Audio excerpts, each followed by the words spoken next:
My project was on the true divinatory bamboo manuscript. The true divinatory bamboo slip covers certain fields such as the divinatory and sacrificial activities of the true people.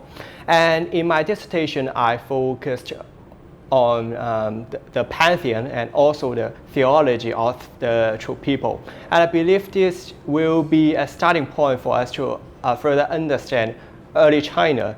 During my study, I had moments struggling over my career path. I am not so sure if I am on the right path, and as you know, the study of early China is a minority in academia. So how far can I go in this path, and how many companions will I have on this path? Still, this puzzle is unsolved in my career path. Wallen has been particularly dedicated to academic research and demonstrate outstanding competence in undertaking independent studies. He is a smart, talented young man who has strong passion and potential academically.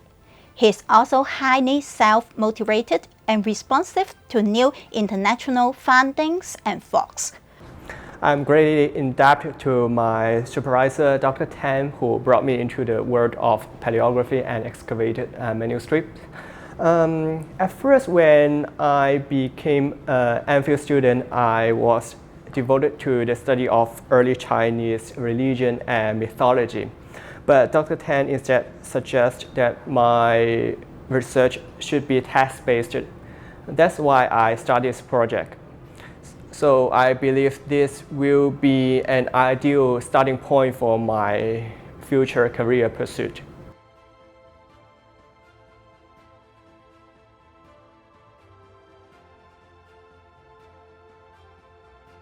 The project was on elucidating the mechanism of a novel compound in reactivating the lytic cycle of Epstein-Barr virus. So EBV infects over 95% of adult population in the world. Although most of us are asymptomatic, it can lead to different cancers, especially in Hong Kong and Southeast Asia, where nasopharyngeal carcinoma and a subset of gastric carcinoma is highly associated with EBV. However, the current regimens against these cancers are not virus-specific, resulting in a low efficacy and a high chance of relapse. So therefore, there's a need for the development of a new therapeutic strategies that is targeting the virus-positive cancer cells. And recently, there is a new strategy that reactivates the viral cycle, which could then convert an antiviral drug into the cytotoxic form, and thereby killing the EBV-positive cancer cells. However, the efficacy of reactivating the lytic cycle by the currently available inducers are low, which is the major hurdle to put this new strategy into clinic.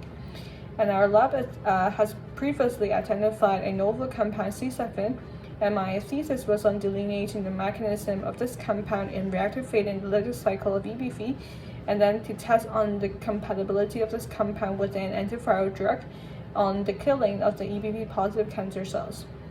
This project could also help us to identify or understand the viral-host relationship in governing the lytic cycle of EBV, which could then allow us to explore into other possible inducers to reactivate the EBV lytic cycle for this therapy. So this is tremendous work in a short period of time of 2 years. And Stephanie has done that through careful thought processes and careful experimentation, which she has successfully developed within a short period of time. I congratulate Stephanie for getting this prestigious Ka Shing Prize and wish her success in her future endeavors. I really enjoyed the time spent in Dr. Shang's lab. Dr. Shang has given me a lot of freedom and respect my choice on the direction of my project. He's very supportive both on the project as well as mentally. And also people from the lab as well as the department has provided me a lovely environment to do research, and I was grateful that I have spent my MPhil studying here. And I would also like to thank my friends from college for their support, and also my parents and my 2 sisters for the unconditional love.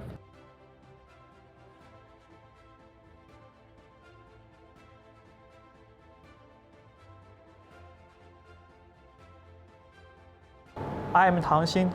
I'm very honored to receive the Ka Shing Prize. As for my research, think of solid marbles. We can easily grab it, move it, and release it. However, if it is a liquid droplet, we can no longer handle it with such an ease. The liquid will wet and stick on picking tools, leaving substantial residues once being removed. Such fact cause many issues, such as cross-contaminations among samples and inaccurate transferred volumes. My research is to design an approach to loss-freely handle the liquids by using bio-inspired surfaces such as that of the lotus leaves and the pitcher plant. Such loss-free manipulation has many potentials in advanced manufacturing and biomedical industries. For example, in blood test, instead of using vial amount of blood, our technique can handle tiny blood droplet like a marble without loss.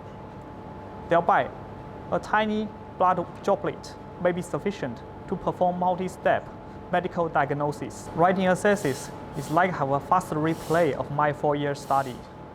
The 4-year study is not entirely smooth. There are many ups and downs. To tell you the feeling, it's like having a very good cup of coffee. And the feeling can be described and quoted as black as devil, hot as hell, pure as an angel, sweet as love. Many congratulations to Xing for receiving this great award. The Xing did extremely well in his PhD study in my group for developing cutting-edge techniques for handling tiny amount of liquid. It's very difficult to handle a liquid comparing, our ways to handle the solid because of, the sticky feature of liquid and the variety of different liquids. Fortunately, I got, the Xing in my group in last 4 years also developed 3 actually cutting-edge techniques to handle tiny amount of liquid. I really would like to express my deep gratitude to my supervisor, Professor Wang Liqiu, for his continuous support, and also to Professor Li Wendi and Professor Feng Xianping for their constant helps. I also want to thank my family members, particularly my wife, Xiong Hairui, for her unconditional loves, which really support my 4-year study.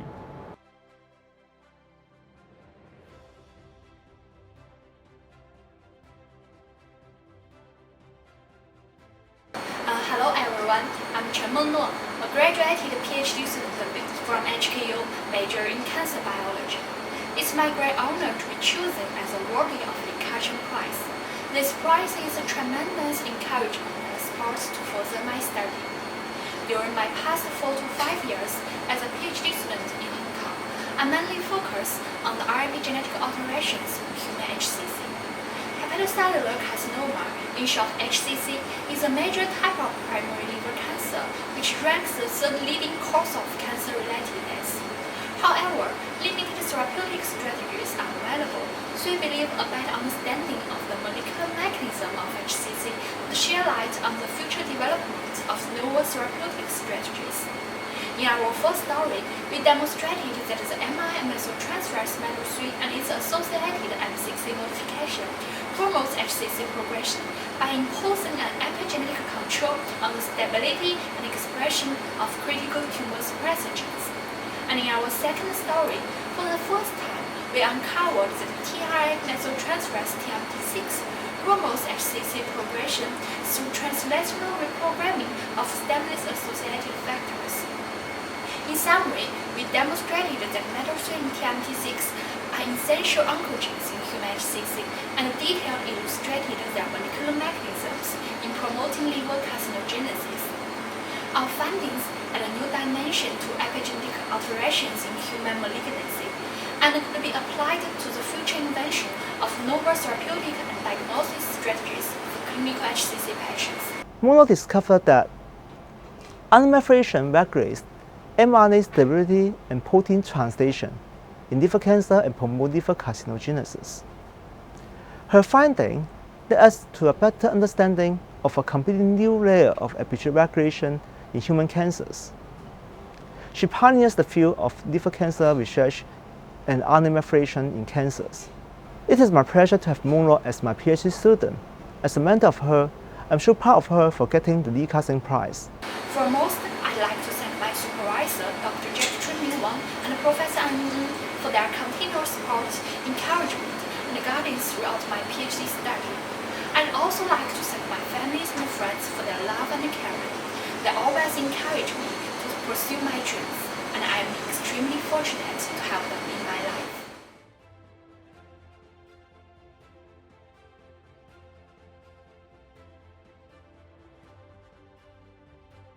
I'm Zifeng Chen. I obtained my PhD degree last year. My thesis is about service accessibility and social inequality in Chinese cities. It was based on the primary data that I collected in Guangzhou, China. I investigated the service accessibility of different social groups. To evaluate accessibility, I compared the conventional method and a novel space-time method, and found that the conventional method may underestimate the inequality. My thesis has potential to promote social equality in urban planning, especially the planning of service facilities. Dr. Chen Jifeng has been academically excellent when he's joined our program. His thesis, Accessibility and Social Inequality in Urban China, a case study of Guangzhou, has adopted a new theoretical lens of space-time constraints to challenge the conventional wisdom in urban planning, which often prescribes mere increased provision of facilities as a solution to improve service accessibility. The thesis has provided useful guidance for public service facilities planning, asking them not only to be aware of physical accessibility, but also the opening hours of the accessibility of public services. I'm very glad that he obtained the Ka Shing Prize, which he is well deserved. I feel really grateful to my supervisor, Professor Ye, for his continued support and encouragement. I remember that at the beginning, I was frustrated with finding the research topic, even though I have spent a lot of time reading literature. It was Professor Ye who gave me an inspiring suggestion and helped me find an interesting topic. I also thank my families and friends for their moral support during my PhD journey.